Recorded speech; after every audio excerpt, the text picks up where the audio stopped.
He walked into the boardroom, and the room went quiet, as if somebody had turned down the lights. He didn't raise his voice. He didn't need to. He crossed the polished floor, palms folded behind his back, and when he reached the head of the table, he said two words that made the reporters in the lobby outside stand up straighter, and the board members exchange involuntary glances. Because of love. It was an odd phrase for the opening of a merger meeting. It hummed against the chrome and glass, too intimate for a corporate theater, too private for a room that measured everything in spreadsheets and precedent. But the pause he allowed those words hung like a challenge, and then the agenda resumed, and the meeting proceeded as if that soft confession were an ordinary line in the script of Empire. Chloe sat near the window, notebook closed, fingers tracing the rim of her coffee cup. Light fell across the corner of her laptop, where the Verioft logo, still small, still scrappy, glinted. She had fought hard to get that corner seat at Few Group's table. Verioft was 3 years old, a team of fewer than 40 people who built elegant user experiences and stubbornly ethical ad tech. The bid they were bringing to the table today was their first chance to scale. A long-term integration into Few Group's global commerce platform, a deal that would change salaries, offices, the number of interns they could hire, the fate of Chloe's grandmother's modest apartment building. The math of it all pulsed like a distant thunderhead. When Ethan Fu spoke, he leaned on the edge of corporate certainty and made it personal at a level no one had expected. Ethan had been gone 5 years, tenor of headlines and rumor mills, returned a year ago, quieter, sharper, ascended to CEO after a sudden reshuffle that had left offices ghost quiet. He had once been someone Chloe almost knew, in a life folded away like a damaged postcard. A college morning run, arguments about plans that felt too big, a Sunday that turned into silence. They had loved and lost before the world had time to explain how to continue. Everyone knew, though, few wanted to talk about it out loud. The rumor of a broken engagement, the hush of a loss they both carried like a private winter. He scanned the faces in the room as if weighing which were instruments and which were cacti. Then his gaze traveled to Chloe and paused as if directed by some magnet in her ribcage. Not because she was beautiful in the way tabloids would later describe, but because she was there, present, understated, stubbornly competent. She didn't look away. She had learned early on that looking away was a concession she couldn't afford. Ethan's hand hovered over a stack of papers. Few Group will walk a dozen corridors to see what's right in front of them, he said, voice even. We're looking for the partner who can build trust, deliver scale, and hold to a code of integrity when the cameras are watching. Nina smiled like she owned both the room and the weather. She had the family look, polished under the jaw, strategic in every syllable of laughter.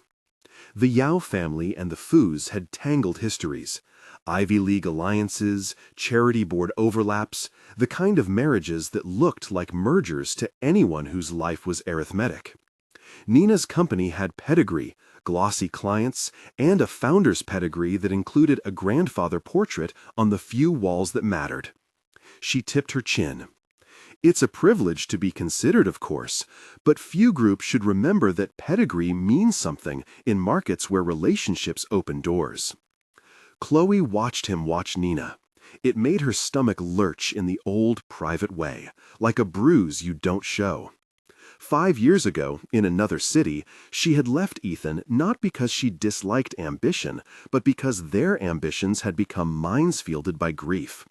There had been a miscarriage, a silence that echoless months couldn't cover, and then the careful slippage of 2 people into separate, quieter lives. Chloe had kept going. Contracts, clients, the long work of building a firm and a life that paid rent on Mondays and hope on Fridays. Verioft had started with 2 laptops and a borrowed conference room. Now it had a deck on a screen in Few Group's tower. When the agenda moved to potential partners, Ethan tapped a tablet and a slide appeared with Verioft's name and a small, credible bar graph. "This team," he said without preface, "has edges and ethics. They move fast. They speak plainly. It's rare." Murmurs. Nina's eyebrows knitted. Mrs. Fu, at the table's end, Ethan's mother, folded a napkin as if she were smoothing the crease in a plan she disapproved of. The board took in Chloe as if tasting a food they weren't sure they'd like. Chloe's jaw tightened. She wasn't an intern anymore, and she refused to be described as a novelty. After the meeting adjourned, as people drifted toward elevators and deferential coffees, Mr. Joe caught Chloe by the doorway. He had a face that still hadn't given up on hope, the kind of man who asked impossible questions gently. "You did well," he said. "You made the integration sound rooted, not like a takeover. They're asking for more detail on your scalability plan by Friday." Chloe exhaled. "We don't oversell. We don't pretend we're someone we're not." He smiled, small and sharp. "I know. And he swallowed. "Would you, when things calm down, can we get dinner? As friends, I mean."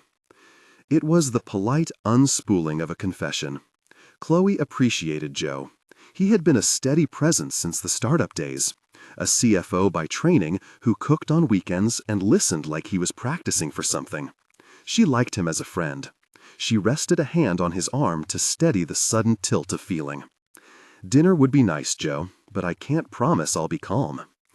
He laughed softly, and then the moment was over. He had to rejoin the consolidation of polite alliances.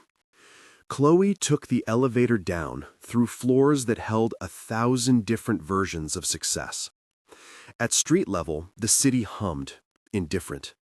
She unfolded her scarf and walked toward the delivery car where a driver idly scrolled headlines on his phone. Someone had posted an article already in the time since the meeting ended, a bite-sized profile about Ethan's odd line, "because of love," and a throwaway mention of a risky move in awarding a strategic partnership to a small firm. The piece had an edge. Curiosity sold as cynicism. The first CTA came then, small and unobtrusive as a bookmark. If you like stories where corporate stakes collide with human fault lines, stay with this one. The early invitation didn't ask much, just to keep watching the way the city's light lengthened into night and small decisions widened into consequences. The press didn't wait for facts. A single photograph, Ethan across from Chloe in the boardroom, hands barely visible in frame, went viral. A dozen captions layered narrative over image. "CEO's romantic bias," one headline sneered. "Is the board compromised?" asked another. A social post suggested an illicit intimacy without content to warrant it. Chloe was tagged into 1,000 conversations she hadn't had time to process, and the smear began as a whisper that the internet turned into a roar. It was the kind of thing skirting rumor mills created. Someone swapped a candid photo from the meeting with a screenshot of a private conversation between Chloe and an unknown number, misrepresented it, and added a suggestive headline. Chloe felt the first flicker of panic, not for herself, but for the people whose livelihoods she represented.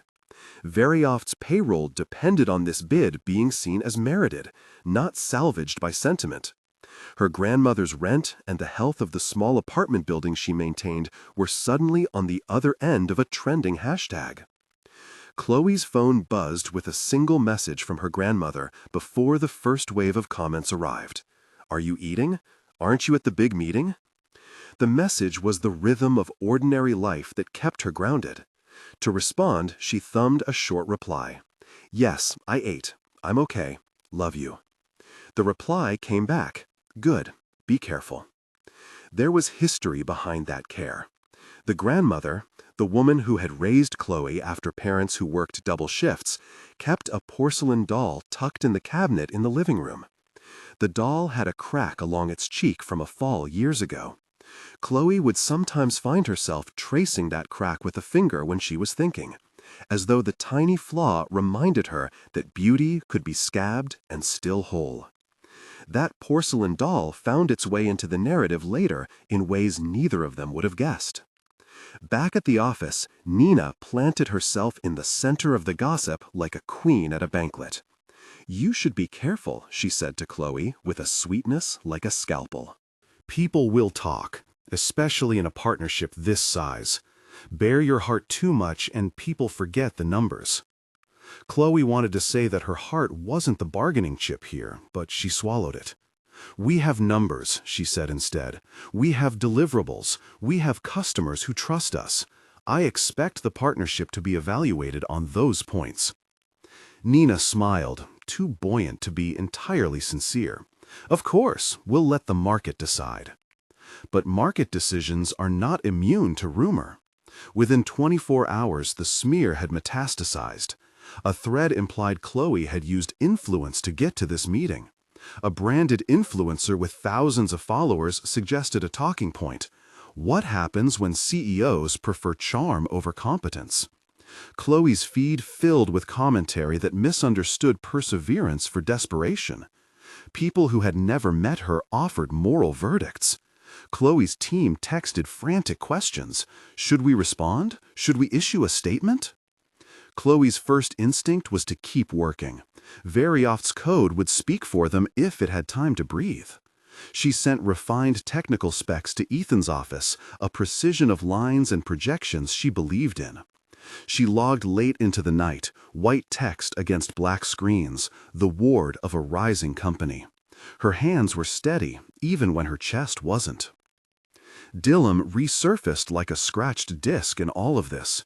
He had been Chloe's ex before Ethan, a stormier kind of presence in her past. Unstable, persuasive in ways that felt like pressure. 5 years earlier, Dylan had been part of the reason things disintegrated. His demands and his jealousy had driven wedge after wedge into whatever fragile team she and Ethan had once been. He had left town, or maybe they'd both moved on in separate directions. The public only remembered that he had been loud, unmoored, a human rumor.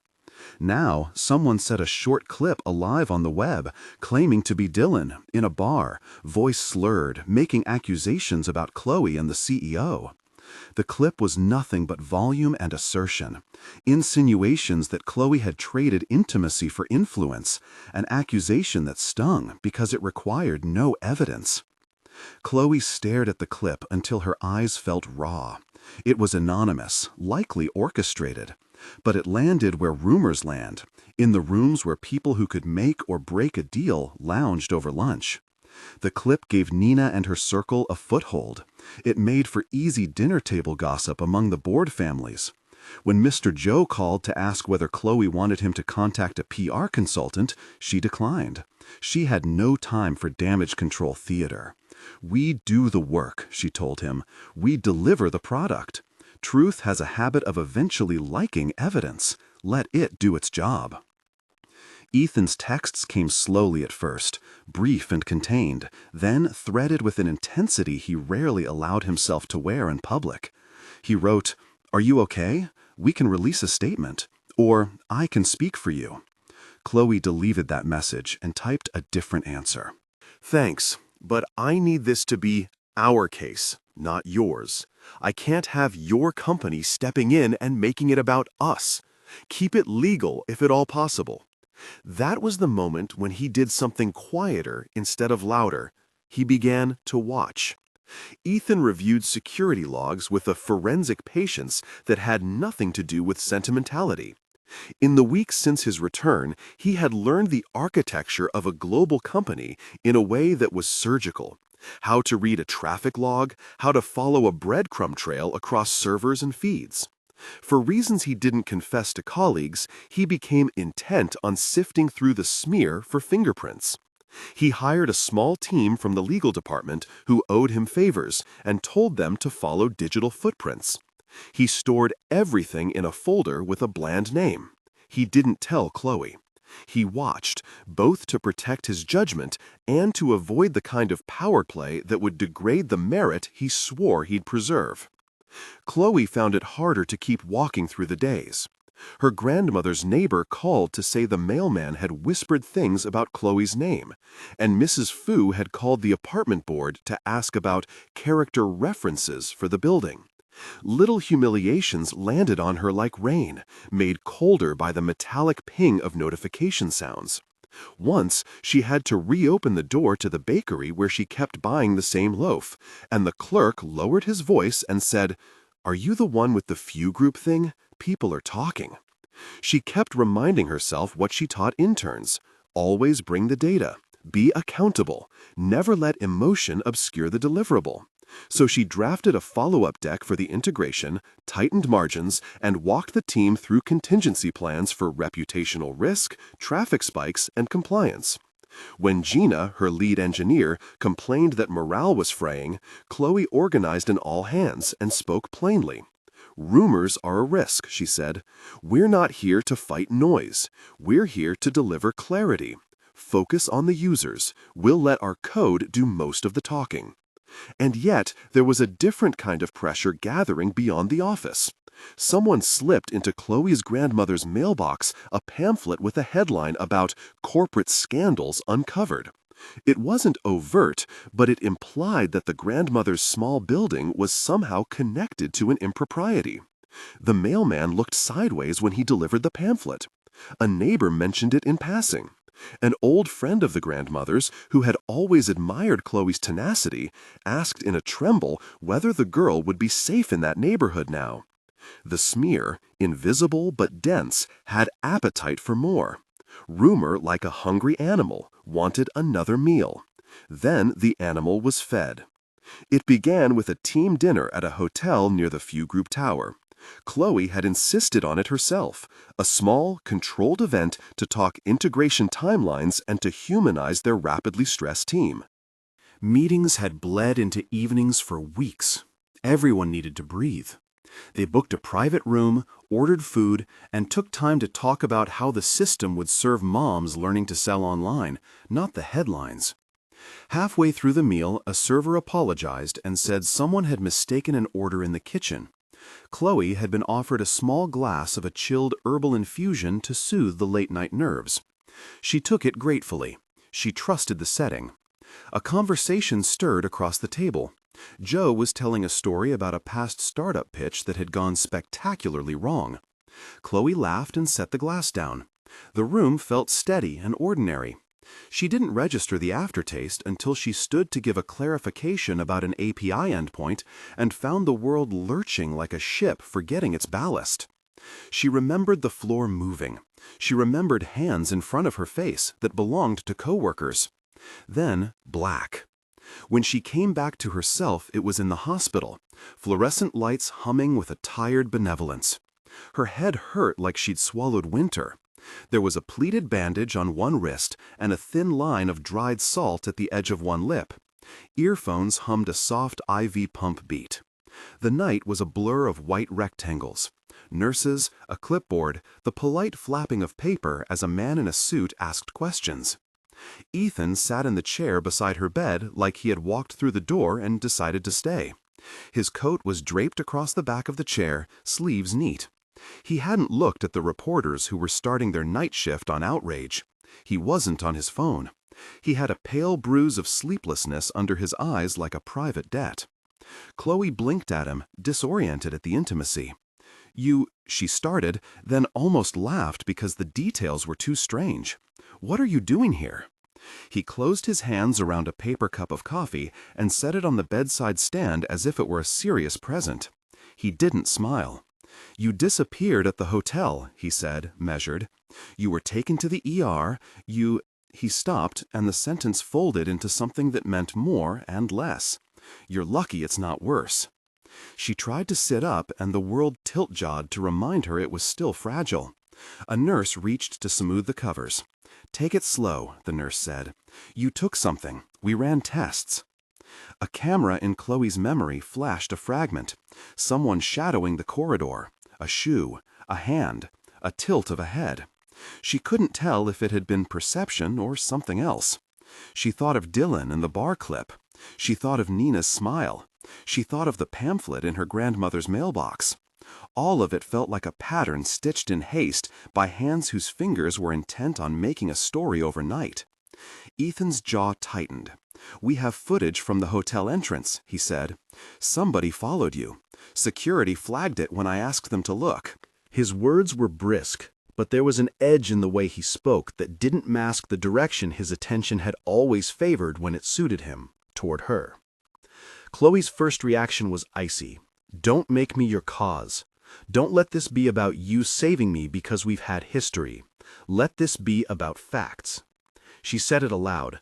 Her voice didn't have the brittle humor she sometimes used to deflect.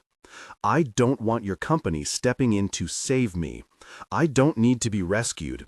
I need facts, and I will accept help, but only if it keeps Verioft independent. Our people will suffer if everyone thinks this is about personal preference. Ethan looked at her, and for a second the room cooled with a mutual understanding that neither would likely ever say directly in public. There's a price on all of this. To step in for her would be to risk everything he had been rebuilding at Few Group. His mother's disapproval, a fractured board, whispers that he'd become sentimental and reckless. He had reasons to stay distant. He had reasons to step in. He had reasons that smelled like guilt and others that smelled like something that could still be called love. He kept his voice a level instrument. I will not make this about us in public, he said. I will, however, make sure the evidence gets into the right hands, and I'll make sure Verioft has the legal breathing room it needs. Chloe's mouth worked. There was relief in the texture of those words, and a caution that made her tighten. If you're doing anything, it has to protect the team, not you, not me. He nodded. Understood. Outside, in the hospital's waiting area, somebody had captured a candid photograph of the CEO at a public hospital bedside, his hand on a blanket, face grim. The photo was posted with breathless captions. CEO caught at hospital bedside. What does it mean? It begged interpretation, and interpretation was a currency that traders in scandal spent with abandon. The doctors were careful and efficient. They ran tests, made notes, and told Chloe in the bland, soft-edged language of professionals that toxicology was negative for anything catastrophic, but that she had been administered a sedative compound, something intended to render her groggy and unsteady, not to kill, but to incapacitate. A minor trauma had been sustained by a fall, but there was no fracture, and the risk of long-term neurological damage was low. The nurses called it a close thing, and then moved on to the next patient. The facts were small and precise, the experience was large and messy. Chloe insisted on walking out of the hospital under her own power. It was an act of stubbornness and competency. News vans and their rhetoric made no difference to the fact that she could stand. Mr. Joe hovered as if he would drive her home, and Gina demanded to ride along and check the servers for any signs of a hack that could have led to the smear. Chloe let them come like good soldiers. They would carry the baggage of the aftermath. Ethan kept his hand out, not in a theatrical way, but as if offering a steady hinge on which she would rely. It was a private offer, unadvertised. He said, I'm going to make sure you have privacy, and I'm going to check the hotel's cameras. His eyes flicked toward the bandage on her wrist, an unreadable ledger, and then outward, toward a world that demanded spectacle. You don't have to do anything dramatic, she said. Just find the truth. I will, he promised. When they left the hospital, they emerged to a low rain. The city had that late, metallic smell that made lights look like jewelry blurred at the edges. Reporters had not yet learned all the facts, but they had enough to taste scandal. A CEO in a hospital, an intern turned project manager incapacitated on the night of a strategic dinner, video clips of an ex making claims. The feed churned with speculation. Chloe kept her head down and moved through the rain like someone walking through glass, careful, painful, comparative. The porcelain doll sat at the edge of everything. Chloe thought of it that night when she returned to the small apartment that smelled like lavender and stale tea. Her grandmother sat in the kitchen with a thermos and knitting, as if she hadn't seen the headlines. The doll's crack was visible in the cabinet when Chloe searched for comfort. Her grandmother handed her a knitted scarf, the way people hand over armor. It's stupid, her grandmother said, a sentence that could mean anything in the language their family used for affection. But you pull it around your neck, and you are reminding yourself someone remembers. Chloe wrapped the scarf around her throat and felt something staunching the thin, open places in her. Her grandmother's presence was a small fact she could hold. "Someone remembers," Chloe allowed, and she spoke the words in the soft, private rhythm of two people who had long pruned the world into manageable pieces of love. In the days that followed, Ethan kept his distance in public while moving like a man underwater in private. He called board members and deflected their inquiries with the coolness that came from having practiced ruin and rebuilt from it. Mrs. Fu, watching from the family room that had the best view of the artful disapproval, called her son and reminded him that reputation was a currency he could not spend carelessly. "We worked for decades to build order," she said, fingers folding into a web of disapproval. "We cannot let sentiment decide corporate direction." Ethan listened to his mother's logic like a man who had learned the rules by heart and was now choosing which ones to break. He didn't tell her the truth about the footage yet. The hotel's parking cam, the shadow on a stairwell, the grainy image of a man who matched the height and gait of someone who sometimes prowled in other people's lives. He didn't tell her that he had managed to secure witness statements from the hotel staff who remembered seeing a dark car idling outside. He didn't tell her he had found evidence of coordinated posts pushing the smear, the way someone might manufacture a small storm and then watch to see who would drown. Instead, he focused on the one thing that felt immediate and clean: law. He called in a PR team with experience in messy feeds and a legal counsel who could file cease and desist orders in 2 jurisdictions. He had the board's best lawyers look for intellectual property vulnerability and non-disclosure breaches. All of it had cost him favors and political capital he hadn't planned to spend. His public posture remained careful, but he was speaking quietly to a company that knew how to translate quiet gestures into action. Chloe, for her part, refused to be reduced to a headline. She continued to lead her team meetings, edited the pitch decks into cleaner proofs, and rehearsed numbers until they were crisp. She insisted that every decision be documented and that the company hold to the principle that merit would decide the outcome. "We can't rely on a savior narrative," she told Joe when they examined the latest crisis plan. "Yes, leverage whatever resources we are given, but the deliverable must be of ours. If they ever ask whether the partnership is a favor, we'll have the metrics that prove otherwise." He nodded as if he had expected no less. He remained a steady presence, sometimes offering coffee and sometimes silence. He didn't press.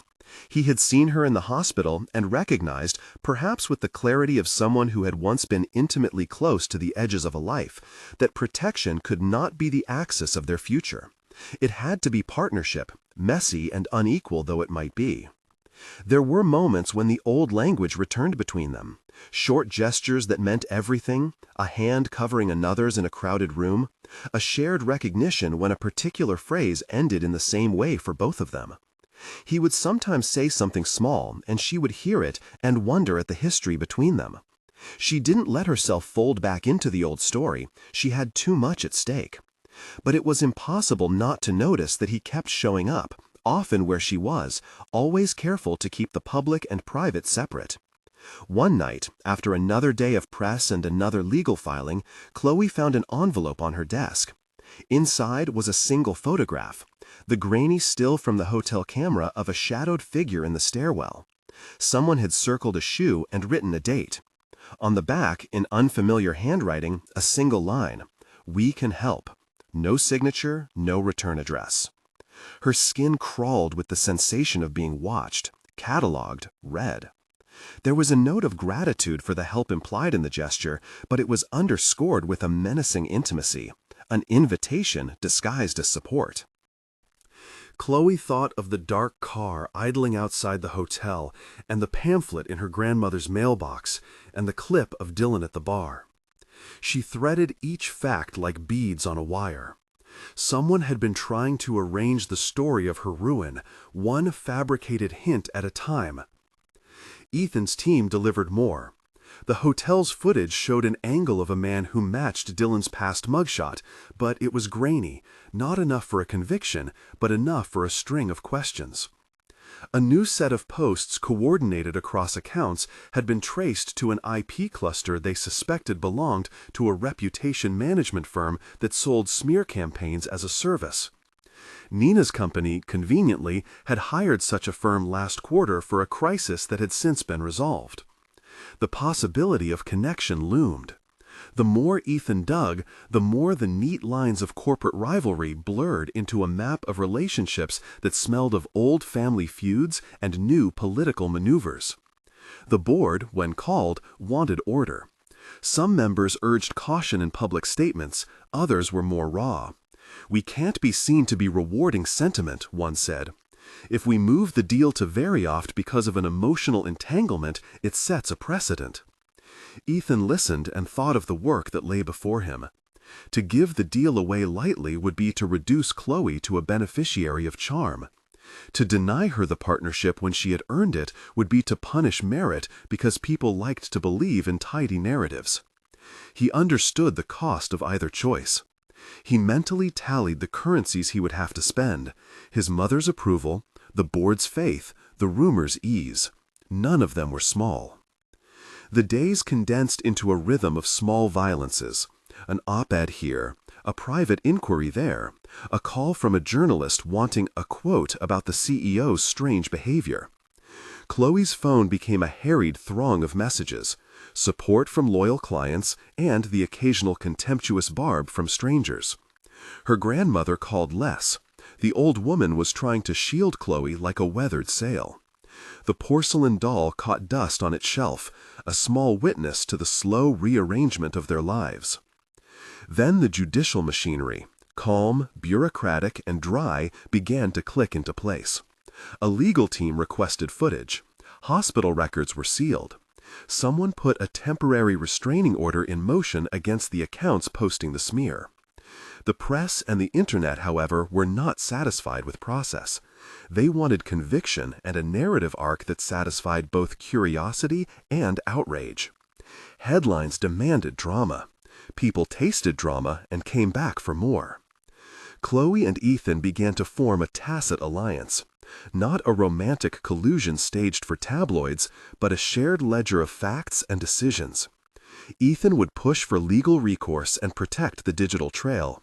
Chloe would tighten Varioft's deliverables and make sure their pitch could not be dismissed. He would stand ostensibly at a measured distance in public, and in private he would walk the rooms where the quiet work of clearing names got done. As the week wound toward the board's vote about whether to proceed with the integration and public counsel, an unanticipated angle flared up. Someone, claiming to be Dylan's new friend, reached out to a tabloid with a tell that sounded like revenge. Assertions that the first relationship Chloe had with him had been transactional, that she had sought out investors by using intimacy. The article was thin but framed. The Internet took it as fact and amplified. Facts took time, patience, and legal muscle to verify. In the meantime, the harm of suggestion did what harm always does: spread and grow. Chloe tried to sleep. Her grandmother wore a soft, watchful vigilance by the small lamp, knitting that scarf tighter into a modest heap of care. Chloe read and reread the emails from the investors who asked for a pause. She replied to each with clarity, and to each she attached the latest metrics and a promise to deliver a more robust security protocol for user data. She offered performance guarantees that bound Varioft to deliverables that would be indisputable. Ethan, meanwhile, called a meeting of a private nature at a bar that smelled of lacquer and lemon. He wanted to speak to one of the hotel's night managers and a woman from their security detail. He met them in a booth, and his questions were exacting. Who left the kitchen at the time the tea was brought, he asked. Who signed the server's logs? Who authorized the cleaning staff that night? They blinked at him, taken aback by the precision. "We recorded a man leaving quickly," the night manager said. "We have a plate number on a car at the curb. It wasn't in the hotel's client registry. We filed the report and passed it to local police. We didn't see anything else." "Then we'll take the plate number," Ethan said, "and we'll have our counsel follow up. When he left the bar, the rain had stopped. He walked the block to his car and paused, eyes fixed on the hotel with what looked like a private wariness. He was a man used to counters and ledgers. The human ledger, what he owed to history, to guilt, to the woman he had loved and lost, was a separate accounting. Somewhere in that arithmetic, he had decided to spend against his capital. In the following days, a small cluster of events set like stones in a stream. The hotel's camera footage produced a new angle, an image of a man in the stairwell leaving a dark car idling outside. The plate traced to a rental company. The rental was linked to a shadow buyer who had previously provided services to reputation management companies and, inconveniently, to clients of Nina's circle. The pattern smudged like charcoal lines. Smudges are not proofs, but they are hints that map a path. Ethan's legal team began to push at those hints with the slow, steady pressure of a geologist. He hired an independent counsel to cross-verify the IP trails. He secured witness affidavits from 2 hotel staffers who confirmed a man had entered the private dining room twice during the event. The affidavits mattered because courts preferred documented testimony to hearsay, but the public preferred narrative. The tabloids did not pause for evidence. They wanted a villain to place in the story. They wanted a clean person to hate. Through all of this, Chloe moved like a person recalibrating their life to a new axis, the axis of being seen widely, unfairly. She would rather be invisible but unslandered. She had to decide whether to fight in public or to let the law do its work. She chose a middle path, transparency in motion, not in confession. She released a short, carefully worded statement. I believe in the work we do at Verioft. I believe in clarity and truth. I will cooperate fully with investigations. A lawyer wrote the rest. The feed accepted it as a decent gesture, then shrugged and continued on to the next flash. Then, 2 nights before the board vote, there was a new development.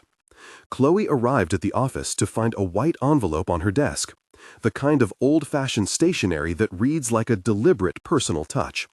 She opened it with a key from the small safe inside her head that never left. There was a slip of paper and a photograph, and the photograph showed a close-up of a cufflink, a small engraved insignia Chloe recognized in a way that made her mouth go dry. It was the kind of mark people wore when they belonged to something larger than themselves. A family crest, a private club's emblem, the kind of thing that named alliances. On the back of the photograph was a single sentence written in a neat, precise hand. Look at the valet receipts for the night. The paper smelled faintly like old coffee and cleaner. It was meant to be a quiet, useful thing, not a threat. But the photograph sat on her desk like an accusation that everyone else could read. Chloe pinched the bridge of her nose. She didn't like mysteries that demanded emotional labor. She preferred lists, data, versions, contingency plans. She got up and walked down the hall toward Gina's office, clutching the photograph like evidence. Gina and the engineering leads were hunched over terminals. Screens glowed with charts and logs. Chloe set the photo on the console. Valet receipts, she said without preface. Cross-check the hotel's valet charges with the plate number Ethan's team found. See whose name appears often in that cluster. Gina didn't look up immediately. Then her eyes focused, sharpened. If that plate is tied to any of their contractors, we'll see a pattern. Give me 10 minutes. Chloe sat on a spare chair and felt the familiar steadiness of action. Calling, asking, delegating. It was a relief after the rawness of the hospital. She thought of the porcelain doll on her grandmother's shelf, and the way its crack had always reassured her that pieces could be whole enough to be useful. She thought of the scarf her grandmother had knitted, and she wrapped her fingers around the imagined thread of the problem. Follow it, and maybe the story untied itself. Gina returned with a printout moments later. There's something, she said, tapping a row of entries. The rental plate is on record with a company that logs from multiple hotels. There's a name attached to some of their invoices, Wei Yao Investments. Not Nina's holding company name exactly, but... Chloe exhaled. Yao. The name landed with the weight of an obvious fact. Nina's family and the Fu's history had always been interwoven like two vines. It was the kind of link tabloids loved, and which now might be provable in a way that mattered. Chloe didn't want to believe in neat villains. She wanted patterns that could be corroborated, not narratives that cost people's entire livelihoods. But the printout suggested someone was building the scandal with tools that were almost alarmingly ordinary: rental cars, third-party contractors, reputation management firms. The smear had been assembled like a product launch, targeted, iterative, and optimized to trend. She called Ethan, who answered on the second ring. He was at the office. His voice had a tightness that matched the threat of fatigue in his face the night at the hospital. "I've seen the envelope," she said. "Valet receipts, Yao traces. Are you following this with the team?" "Yes," he replied. "I asked for everything we can subpoena. I'm pushing for a search warrant on the rental company tie. If the rental falls to any Yao-linked contractor, we litigate. I'm also asking counsel to freeze accounts that bought the smear campaign." Good. Her tone was efficient. "But this isn't just law, it's optics. We need a dossier for the board that shows this is manufactured. Not a parade of guilt, just evidence that the narrative is being created." Ethan's pause had an almost human softness to it. "You're practical," he said. It was both an observation and a compliment. They started to build a dossier. Hotel key logs, valet receipts, security footage cross-referenced with witness statements, the plate number chain. Each tiny proof wasn't a verdict, but the accumulation made a convincing pattern. Ethan's team found a chain of payments from an account connected to Wei Yao Investments to a small intermediary that had recently contracted with the reputation firm the investigators had flagged. The intermediary payments were small enough to look like nothing to the casual observer, but structured like a breadcrumb trail if someone cared to follow. As the evidence mounted, so did the quiet trouble of consequences. Mrs. Fu couldn't be convinced by proof. She operated on reputation as a kind of family hygiene. She called Ethan into the study and waited as if she were auditioning him for a larger role. "You can untangle this by staying neutral," she said. "You need to show you are running Fu Group with steady hands. If we let personal feelings interfere, everyone will say it was favoritism. The board will force your hand." Ethan had always known how to listen to the ledger of a room. He could recognize when a voice sought to shape facts to preserve an institution. He also knew that every action he had taken had cost him allies, and that choosing to step forward with Chloe would cost him more. But the idea of stepping back and letting Chloe fight alone made his chest tight, not in a corporate way, but in the way someone felt a debt they could not measure. "Mother," he said, measured but unmistakable, "this isn't about sentiment, this is about facts. If the accusations contaminate our partner because we refuse to follow truth, we'd be complicit." "Complicity can be avoided by careful distance," she said, "by letting the law run, by not making the company appear as if it is a family matter."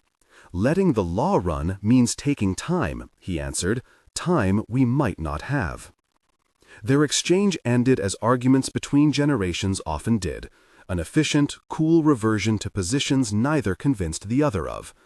Ethan walked out knowing he would lose something by acting. He had, in his private ledger, decided what that cost might be. The board meeting for the partnership vote was scheduled for 2 days from then. Meanwhile, the smear campaign played to new corners. An influencer stitched together conjecture that suggested Chloe had a pattern of seeking advantage from wealthy men. A blog post suggested Varioff's growth metrics were inflated. A former client, quietly pressured, called to postpone a testimonial. Chloe had to repair not only perception, but contract realities. She spent a long night calling clients, offering extended demonstrations, inviting independent auditors to confirm their metrics. She didn't ask for their sympathy, she asked for their truth. At a public level, the Fu Group's legal counsel advised minimal appearances. Internally, Ethan asked for a private hearing. He wanted to present the dossier to a subset of the board before the vote. He wanted to preempt the narrative that the partnership was a favor by showing the board the evidence of an engineered smear and, more importantly, proof that Varioff's platform could scale in a way that would outpace competitors. He insisted the vote be judged on the merger's merits and not on rumor. Chloe prepared a presentation sharper than any she'd given. She refined the architecture of the integration, anticipating questions about uptime, data governance, and the plan for global rollouts. She drew on user studies to show how Varioff's interface reduced friction and increased conversion, a direct line to revenue. She included contingency plans for security, seeding the room with the kinds of specifics that made executives nod: phased deployments, KPI thresholds, rollback protocols, vendor SLAs. She sought to remove argument from the table by making the deliverables undeniable. The night before the board meeting, a live blow-up consumed their feeds. Someone leaked a private email thread supposedly from Chloe promising special treatment to a partner. The thread was doctored. The formatting and headers betrayed manipulation to anyone who looked. But the feed didn't look, it consumed. The smear ate headline space and then returned for more. Chloe felt the old nausea. The room seemed to tilt, not because the facts had changed, but because the world found drama easier to digest than complexity. Ethan's counsel called a press strategy. The message had to be clean. An investigation was underway, legal restraints were in place, a neutral party would validate the claims. But the press wanted faces and drama. A compromise was reached. A closed-door pre-vote hearing for the board, to be followed by a carefully worded press release and a public Q&A with counsel. The few group would not be seen as using corporate muscle for private retribution. Ethan agreed, but in the back of his mind sat the unresolved arithmetic. Distancing would also allow the smear to persist unchallenged. On the morning of the vote, the boardroom felt as if it had been stripped of color. The art on the walls looked 2 degrees paler, the sunlight thinner. Chloe walked to the front with her laptop and her deck, and the knowledge that every word she said could be reframed into another narrative. She started with numbers, because numbers had the stubbornness of the truth. Partnering with Varioff gives Few Group a 12 to 18-month advantage in conversion on mobile storefronts, she said, in a voice that was steady even when her hands felt oddly light. Our pilot showed a 22% increase in conversion on the vendor experience alone. Our codebase is modular and tested. We have built-in privacy protections and multiple rollback options. If your concern is risk, we have addressed it at every layer. The room's dynamics shifted in a way she could feel. Board members leaned forward or recorded a small nod. Numbers can't erase smear, but they can make it harder to justify refusing profit. A few board members were still polite but reserved. Some wanted to delay. Nina sat across the table like a sentinel. Ethan presented the dossier next. He did not give pity, he offered context. He showed the chain linking rental plates, the intermediary payment trail, and the IP cluster. He presented witness affidavits from hotel staff and the security footage that had been scrubbed and analyzed by an independent firm. He walked the board through methodology. He spoke with a clarity that suggested he had rehearsed the removal of everything theatrical from the evidence, so what remained was simply method. At the end, he looked at the board and said, "Someone intended to weaponize narrative. We can follow the law and the facts, or we can let rumor decide a billion-dollar partnership." The board murmured. Mrs. Fu looked as if she'd swallowed something bitter. Nina did not need to speak. She could see the fabric of her advantage fraying. She smiled, sharp. She took the floor and suggested caution. "This is not a question of evidence alone," she said. "It's a question of precedent. If we award a strategic partnership to a small startup where the CDO is appearing in hospital rooms with our company's potential partner, what message does it send to the market? We must guard against a perception of favoritism." Chloe rose. Her voice, when she spoke, was crisp. "With all due respect, the only thing I've been asking for is to be judged by deliverables," she said. You can choose to delay and lose the integration window. You can choose to pick a vendor with a longer sales cycle and lower throughput, or you can choose metrics, documented performance, and a plan that mitigates reputation risk. She set her hand on the table lightly, as if the material object could anchor the argument. I am asking you to choose the work. There was a pause, like air between two notes. The board went to a private vote. When the decision returned, the room exhaled. The vote to proceed with Verioft passed marginally. It was a provisional yes, conditioned on further legal sweeps and a public statement that Few Group was investing in due diligence. The relief in the room was thin and complicated. For Chloe, it felt like a rented time. Outside the building, the feeds were already scripting outcomes. Some headline writers insisted that the partnership would go forward because of VIP influence. Others noted timelines and presented it as a strategic decision. In the swirl, Chloe felt the smallness of the win. She had not exercised the smear, she had merely moved a mountain to ink. That night, a new danger appeared, a threatening message left on her grandmother's landline. It was anonymous and delivered in the clipped, automated cadence of someone who had rehearsed menace. It contained no direct threat, but suggested knowledge. We could make this go away forever. The voice left a note about keeping quiet for the sake of illusions. The old woman shook slightly while on the phone. She lowered the receiver and clutched the porcelain doll in her lap as if it weighed the right kind of world. I am asking you to choose the work. There was a pause, like air between two notes. The board went to a private vote. When the decision returned, the room exhaled. The vote to proceed with Verioft passed marginally. It was a provisional yes, conditioned on further legal sweeps and a public statement that Few Group was investing in due diligence. The relief in the room was thin and complicated. For Chloe, it felt like a rented time. Outside the building, the feeds were already scripting outcomes. Some headline writers insisted that the partnership would go forward because of VIP influence. Others noted timelines and presented it as a strategic decision. In the swirl, Chloe felt the smallness of the win. She had not exercised the smear, she had merely moved a mountain to ink. That night, a new danger appeared, a threatening message left on her grandmother's landline.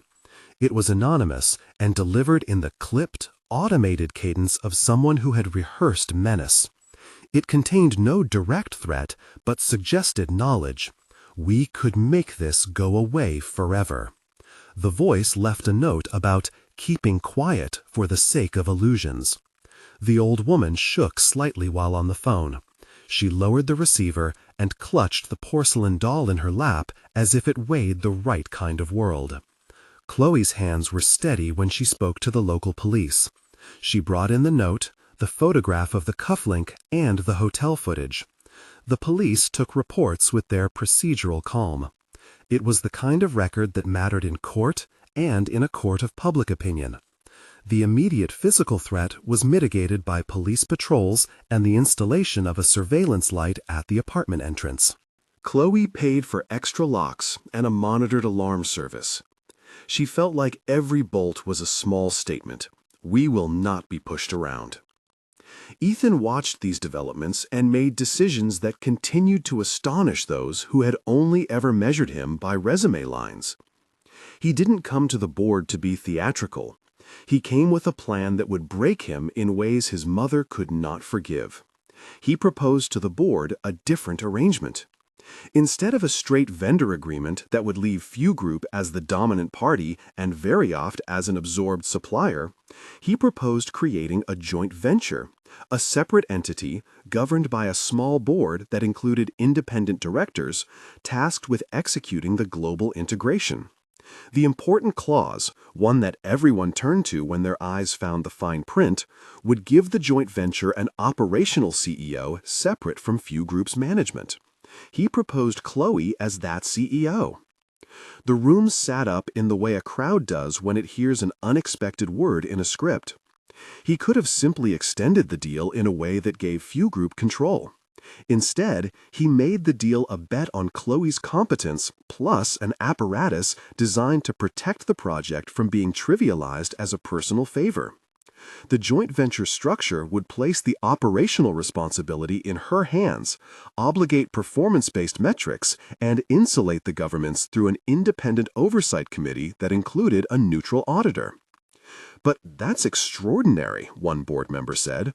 "You're effectively handing de facto authority over a strategic business unit to someone who, by our records, leads a startup of under 40 people." "She's earned it," Ethan said. His voice was steady, but his eyes showed the arithmetic of his choice. "Verioft's platform can deliver the outcomes we need.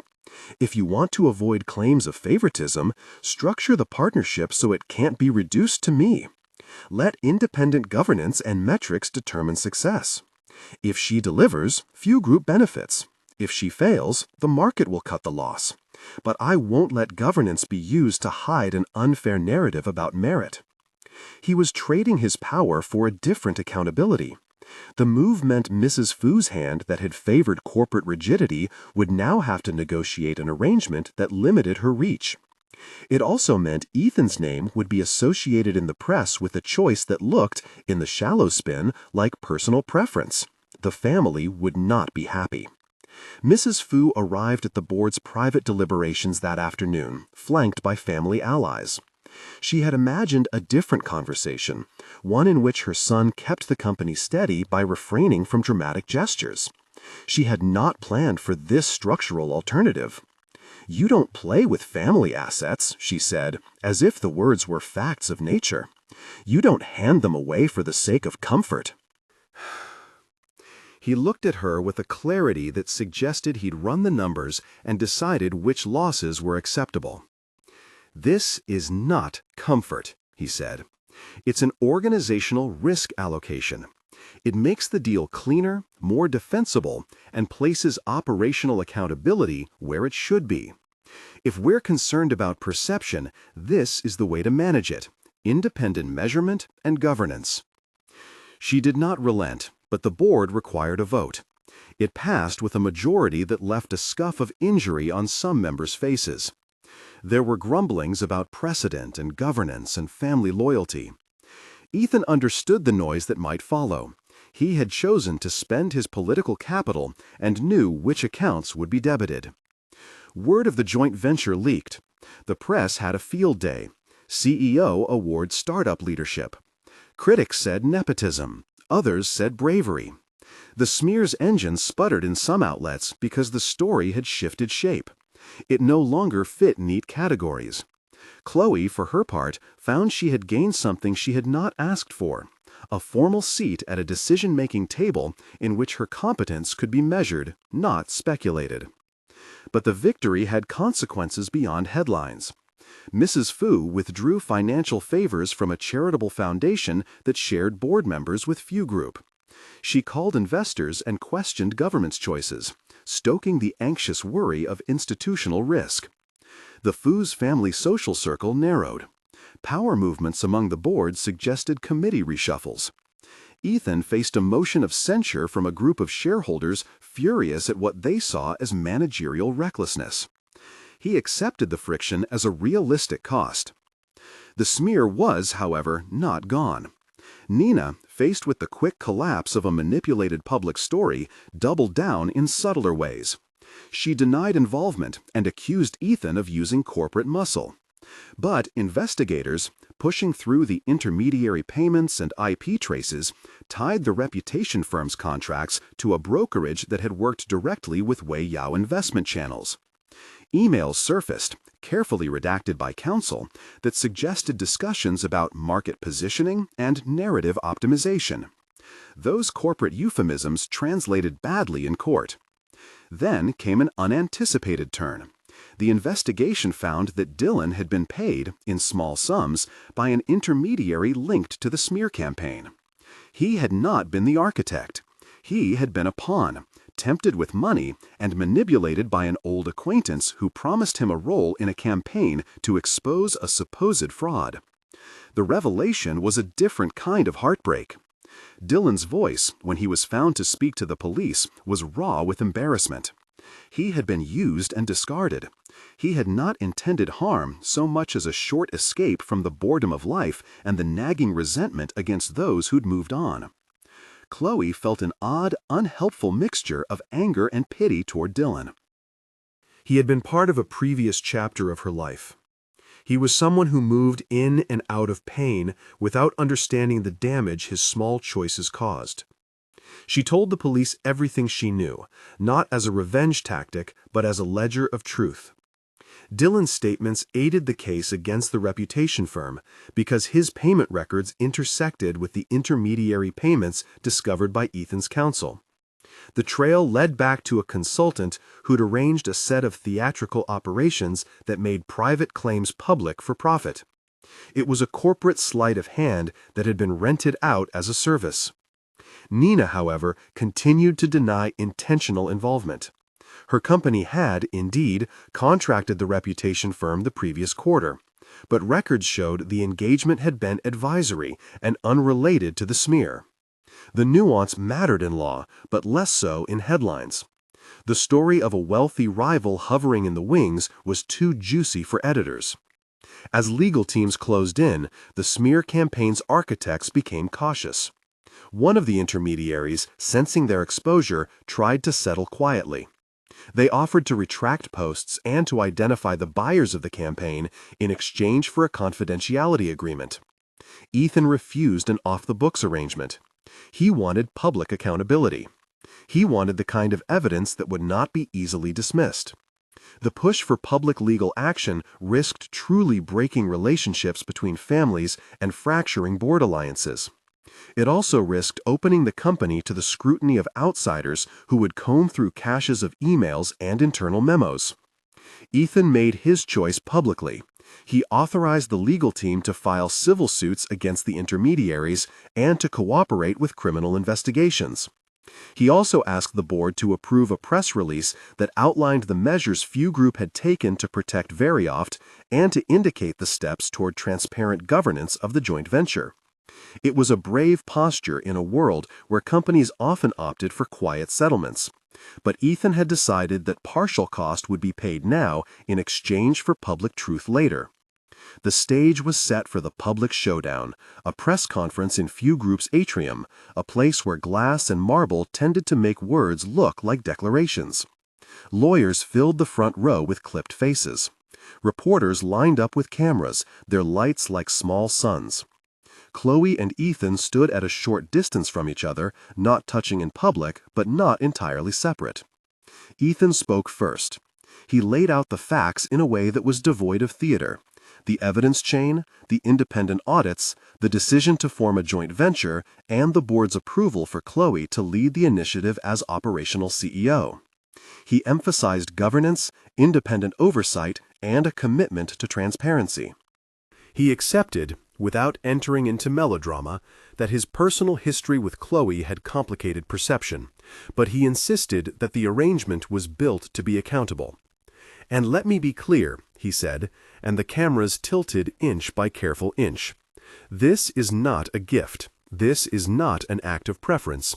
It is a risk allocation designed to serve Few Group and to ensure the partnership is run by someone accountable to metrics. If the mandate is fulfilled, Few Group wins. If it isn't, there are codified consequences." It was, for television and print, a phrase that tried to be adult.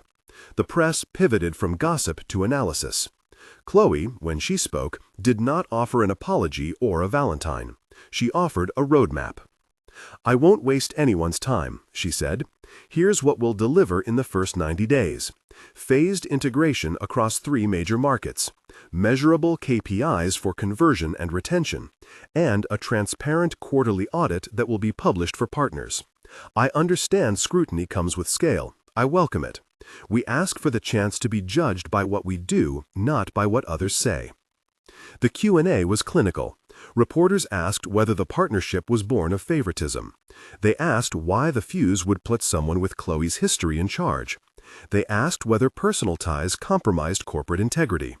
The answers they received were both legal and moral. Few Group's counsel insisted on governance terms. Ethan answered that the governance structure had been designed to make favoritism irrelevant. Chloe reiterated deliverables and metrics. When a journalist asked Ethan whether he was concerned about family fallout, he chose his words carefully. "Family will survive some ruptures," he said. "Families also evolve. But that's not the point. The point is whether this business opportunity is the right one for Few Group's strategic needs. We've structured it to ensure that the right person is accountable for execution. We had a vote, and the metrics will now speak." The press wrote the story in versions, some sympathetic, many skeptical. But the narrative that could not be argued away, that Chloe now had the operational authority on a venture with $1 billion implied value, spread. For Varioft and its staff, the moment felt like an affirmation of the work they had done in basement offices and at night over cold noodles. For Chloe, it felt like a strange mixture, relief and dread braided together. She had not asked for this personal attention. She had asked for the talent to be recognized. Recognition had arrived with a price. What followed was not immediate triumph. The joint venture's launch was bureaucratic and meticulous. Chloe was sworn into the role with legal documents and a small board that included an independent chair and a representative from an external auditor. The few operational decisions that mattered, headcount growth, security protocols, a custodial bank account, required approvals and oversight. The first months were a continuous cycle of governance and execution. Chloe spent long days in rooms where contract language mattered more than headline verbs. She hired a compliance officer and insisted on public-first security audits. She was scrupulous in ways the press could not easily sensationalize. She logged decisions, documented approvals, and pushed metrics daily. Ethan took a beating at home and in the corridors of power. The Foo's social ties with certain investors strained. A motion of censure was brought and then dismissed by a narrow margin. Mrs. Foo spoke less to her son, and when she did, it was with the coldness of a woman who had seen plans rerouted. But for Ethan, the arithmetic of consequences had been processed. He had chosen to lose certain privileges in order to reallocate authority to an individual whom he believed competent. The belief was not a simple personal favor. It was a long compounding of judgment calls that saw in Chloe someone who could carry an operation. In private, he sometimes asked himself whether he'd romanticized competence because it had once been his lover's. He could not answer cleanly. He only knew he had decided to be accountable. A few weeks into the joint venture, an unexpected test came in the form of a whistleblower from within the reputation firm chain who agreed to cooperate as the legal process tightened. Their testimony connected a broker to Yao Investments and a small list of intermediaries responsible for purchasing smear operations. The testimony did not pin the whole scheme on Nina or on any single person, but it revealed a network of services for hire, a marketplace that treated reputation as a commodity. Public outrage moved into the realm of policy conversations about corporate practices, and some legislators took interest. The story shifted again from personal drama to a larger moral economy. Amid the legal wrangling, Chloe did not forget the human pieces. Dylan's name, now adrift in the tide of his own admissions, became a complicated presence. He offered to testify and, in doing so, revealed the smallness of his agency in the plot. He had been paid tiny sums that someone had rationalized away. He accepted responsibility and showed up to cooperate. Chloe, when she saw him in a meeting room across from counsel, spoke with the restrained dignity of someone who had been injured but refused to be cruel. "You were used," she said softly. "I don't think you planned to hurt me." "No," he answered. "I was stupid. I'm sorry." "You can help now," she said. "Tell what you know. Let it point to who hired you." He did. His testimony tightened threads into a stitch. The public process reached a practical denouement when, in a closed session, the reputation firm's broker accepted liability in exchange for a settlement and full cooperation. The intermediaries were prosecuted, and a civil suit was filed against Yao Investments for its role in commissioning the campaign. The legal outcome didn't make headlines for long, but it had the consequence of removing the most immediate threat to Verioft's reputation. The market response was cautious but more measured. Clients resumed a slow flow of conversations, and Chloe's audits passed with clean marks. But legal resolution did not heal everyone. The personal cost remained. Mrs. Fu visited her son in a meeting room once and told him, in a voice that had all the authority of a household that had built empire, "You have made your decision. My name will be careful now around your choices." Ethan listened without defending. The loss in her tone was a different kind of ledger, a withdrawal of a private currency that mattered to him. For Chloe, the months that followed were the steady advance of work. She spent mornings in the joint venture's small office on the 21st floor, where she walked teams through sprint retrospectives and compliance updates. She held town halls to explain the partnership's goals, and she resisted the temptation to let the project be a platform for a personal narrative. She let numbers speak. She authorized the integration of Verioft's interface in a phased approach. She negotiated commercial terms with analysts and with outside counsel, insisting on protections that would prevent the work from being reduced to the story of how it began. The billion-dollar value, which had a way of being thrown around the way other people said fortune, came to mean something specific. Projected lifetime revenue tied to conversion improvements across a global network, plus ancillary services and new vendor marketplaces. The valuation was theoretical, contingent on performance. Chloe knew that the numbers were not a fairy tale. They were a promise. Ethan hovered in the periphery, a presence that was at once private and public. They met sometimes in offices behind closed doors, other times in quiet restaurants where the waitstaff knew to leave them with privacy. Their conversations were not about romance in the naive sense, but about accountability and fear and the stubborn work of living with consequences. He apologized in ways that were both simple and profound. Statements that did not ask forgiveness as a release clause, but as an acceptance of responsibility. "I'm not trying to buy your trust," he said one evening, the city a smear of light beyond the restaurant windows. "I'm trying to earn it in a different way." "You've already cost yourself a lot," she answered. "That doesn't erase the past, Ethan, but it shows you understand something about consequence." He looked older in that light, a man who had measured his balance sheet and found it insufficient against a moral ledger. "I wanted to do more than rescue you," he said. "I wanted to make sure the world could see the truth." "You did," she replied, and there was the fragile, surprising humor of somebody who had just completed a heavy task. "But we have to deliver on it. That part is mine." The months of execution found their own rhythms. In the first quarter, the joint venture's phased rollout encountered the expected problems: API mismatches, vendor onboarding delays, a critical payment gateway requiring an extra security certificate. Chloe sat through long sessions and made decisive calls. She accepted that some of the work entailed unpopular cuts. She let go of a middle manager who had been invisible on deliverables and promoted a lead engineer who had delivered stability. Those were decisions of performance, not sentiment. Her team respected her, not because of headlines, but because of decisions that made product better. One of the project's public milestones came when a major festival in a key market used the new integration and reported measurable gains. A retailer's conversion rose, the vendor reported smoother onboarding, and the testers confirmed lower latency. Those concrete results changed conversations.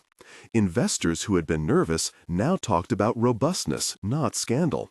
The company that had once looked like a fragile startup now looked, in small ways, like a mature vendor. Then, at a carefully arranged press event marking the project's 6-month operational milestone, Few Group's board chair asked Chloe to come to the podium. Cameras flashed, and the press expected ritual.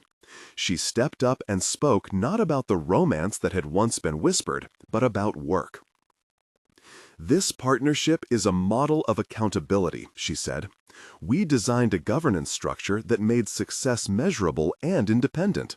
Our KPIs were not only met, they were exceeded in key areas. That is the work our teams did. That is the reason this venture can scale." The crowd applauded with the kind of polite enthusiasm of an industry accustomed to reading results.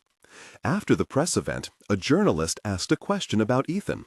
Chloe answered with a composure that kept the personal in the private lane. "Ethan's support was a factor," she said. "He had a role to play, and he chose how to show up. But this project succeeded because of engineers and designers who stayed late, and because of people who tested relentlessly. If you're looking for heroes, look at the team." Her words were an insistence on agency. The press left the event with their copy, and the pieces that emerged emphasized numbers. The narrative shift was subtle but crucial. The story had moved from scandal to performance. The final theatrical beat that would secure the title's arc, the public act of authority, came at an annual stakeholder conference where Few Group announced its strategic pipeline for the next 5 years. The auditorium was full with investors and journalists. Ethan stood at the podium first, a man who had been measured by reputational storms and by personal costs. He spoke of governance and the imperative of trusting talent. When he turned the talk to the joint venture, he did something the press had not expected. "We are going to make an investment decision now," he said, and cameras sharpened. "Veriloft's integration has demonstrated measurable outcomes. But a year from now, if the joint venture continues to meet performance milestones, I will re-sign a portion of my decision-making power in favor of the joint venture's independent board. Today, I want to make a different declaration." He paused as if testing air.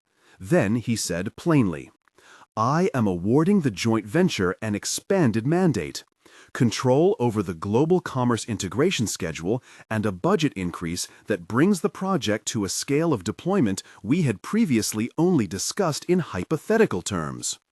The room reacted with that mixed soundtrack boards produce, some applause, some bewilderment, a few sharp intake breaths. He turned toward Chloe with something like a guarded, shy intensity. "This is not a symbolic gift," he said. "I am using the authority my position affords to commit capital and decision-making power to a team I believe in. It is an act of faith and of accountability. The risk is real. I accept it." It was a public, consequential move. A billionaire CEO committing corporate capital and authority to a venture run by a woman who had once been called an intern in the gossip columns. The scale made it headline news. The decision carried legal weight and market consequences. It also carried personal cost. Ethan's mother publicly denounced the move, and a group of shareholders lodged complaints. But the move was not a simplistic rescue. The joint venture's expanded mandate came with performance metrics, clawbacks, and third-party audits. The money was contingent on milestones, measured by an independent committee. The structuring made the act difficult to reduce to sentimentality. Ethan had positioned the decision as disciplined trust. Invest capital where performance predicts return, but bind the investment to measurable accountability. Chloe felt her chest tighten with the enormity of what was unfolding. She was being handed authority and responsibility at a scale she'd only imagined in late-night spreadsheets. She had to make choices that would shape careers and community livelihoods. She accepted, not because of what Ethan had done for her, but because she believed the work deserved the resources. At the press conference that followed, Ethan knelt the bar of spectacle into a quiet moment that landed differently than he'd anticipated. He stepped forward in front of reporters and did something more private than corporate. He spoke to Chloe, but he spoke loudly enough that the microphones took it. "I promise transparency," he said. "I also learned that some things are worth losing privilege for. You asked me once why I couldn't just be better. I didn't have a clean answer. I have a better one now. I am trying." The audience shifted. Cameras lingered. Then, in a gesture that folded the personal into the public with a restraint that avoided melodrama, he asked a question that remained intimate despite the lights. "Will you marry me?" he asked. It was an old, enormous question repurposed in a modern public context. Chloe's breath hitched, not because she had no idea that the man across from her cared, but because the world was now an audience. She thought of the wreckage they'd both walked through, the miscarriage, the silence between them 5 years ago, the way they'd been shaped by grief. She also thought of the ledger she'd kept of small kindnesses, a shared scarf, a cup of hospital coffee, a folder with evidence that had moved a case forward. She did not answer quickly with a single instinctive yes. She considered consequence. Marriage would link their public identities forever. It would not erase the cost he had paid, nor the prying eyes. She also felt something else, an honest, new possibility that had been forged by the months of work.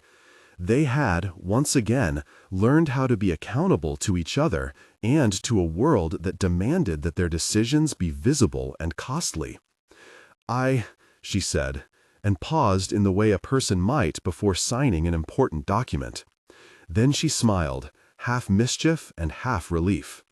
"Yes, on the condition that we promise transparency, that we don't make our private lives a scandal's playground, and that you agree we will always put accountability before image." It was not a dramatic collapse into romance, but a negotiated term sheet. The microphones captured the exchange, and the world called it a proposal. Reporters wrote about it with the predictable mixture of bemusement and romance lust. But for Chloe and Ethan, the moment was a binding of sorts, less theatrical and more real because of the terms. The weeks that followed saw the joint venture scale. Chloe presided over meetings with a new gravity and a new lightness that surprised some and unsettled others. She insisted on practices that kept the work honest, public KPIs, regular audits, and a team charter that emphasized ethical growth. The project moved forward, and in the background, Nina's firm suffered reputational dips of its own, as investigations into reputation firms and intermediaries broadened scrutiny across the industry. Some of Nina's allies left politics and philanthropy. The world around power shifted in small ways. There were moments of private tenderness that the press couldn't easily capture. Ethan and Chloe, now publicly engaged, found a new kind of intimacy, one that was not about rescue but about companionship.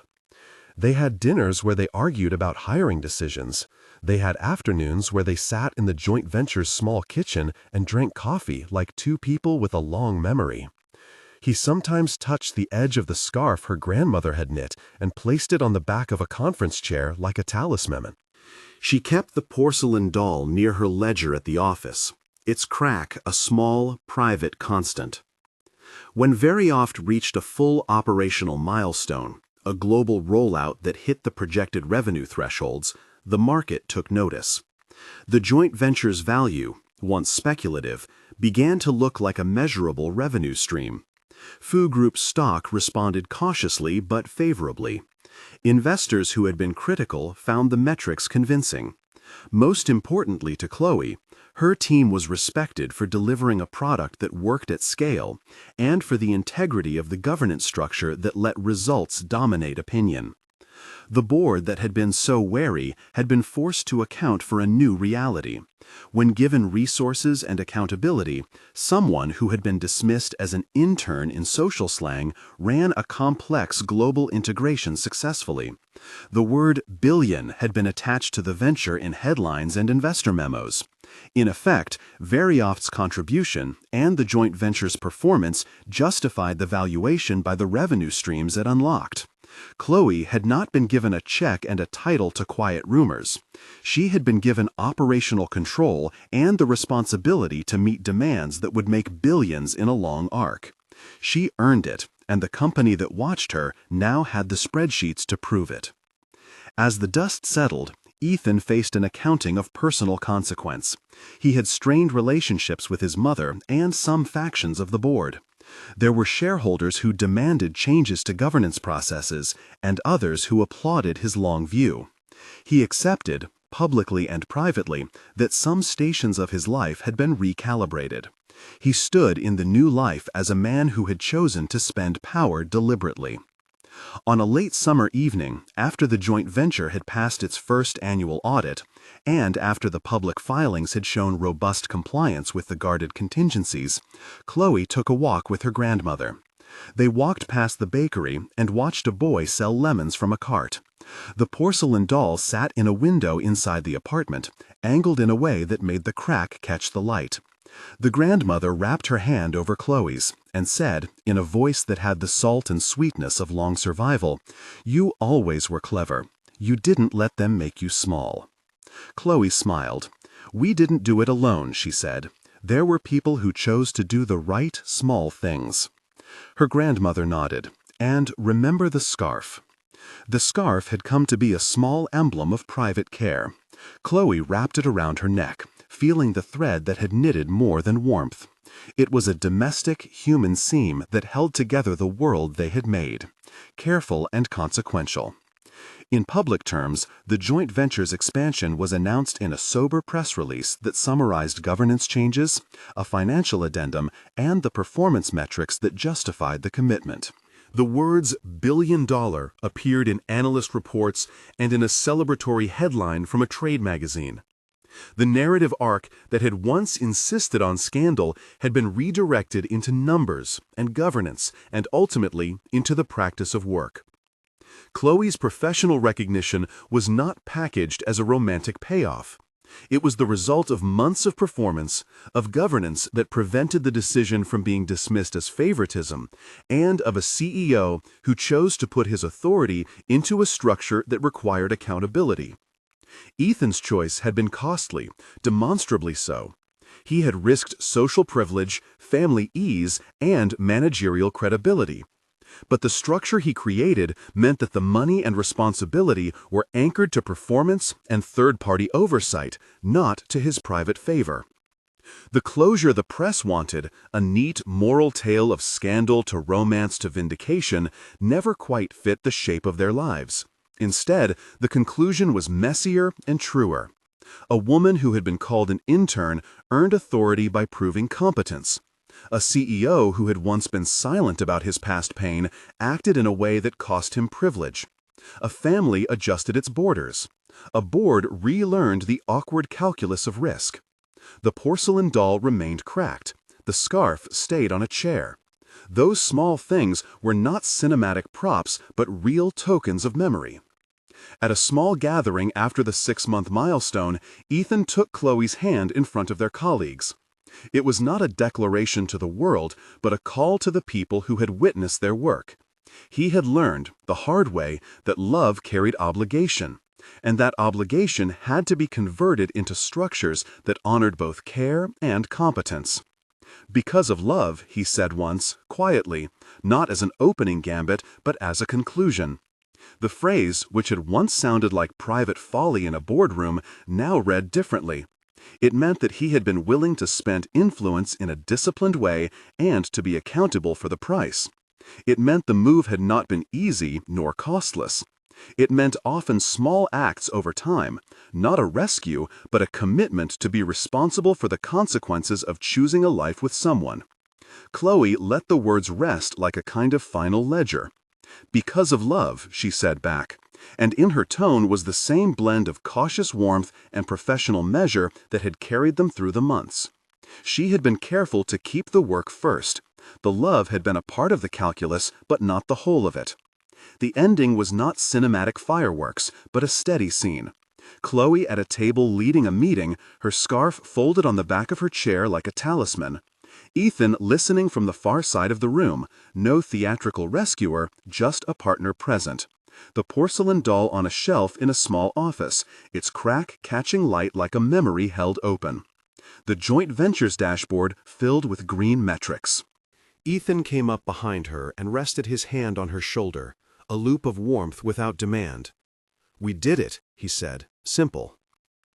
She smiled, and in the rhythm of that smile was the truth. They had created something that stood on proof and on the willingness to pay for integrity. "We did," she said, "because of love and because of work." The phrase had come full circle. Once a cryptic opening line that left the boardroom uncomfortable, it had become, in the end, the name of a choice: to move beyond rumor and into responsibility, to let love mean sacrifice and accountability rather than dramatic rescue, and to make a career of doing what they said they'd do. If anyone asked later whether the CEO had given his intern a billion-dollar deal, there was an answer that fit both truth and perception. The CEO had put his authority and capital behind a leader he trusted, but only after legal structures, independent governance, and a long record of deliverables made that trust a business decision, not a favor. Chloe had been an intern in a slang way to some, yes, but by the time the venture reached the scale that justified the valuation, she was the CEO of an operational entity responsible for outcomes, and she had earned it. And in a small, private moment years on, Chloe unwrapped the knitted scarf and draped it over the porcelain doll's shoulder, aligning two fragments into a sensible thing. She placed the doll where she could see it when she signed the next set of audited reports. It was a small human contract, the reminder that cracks do not negate usefulness and that some decisions must be paid for in full. The headlines could make their own music. She had, finally, the work to show. If this story found you moved by second chances, by messy courage and careful love, share it with someone who believes in both grit and grace.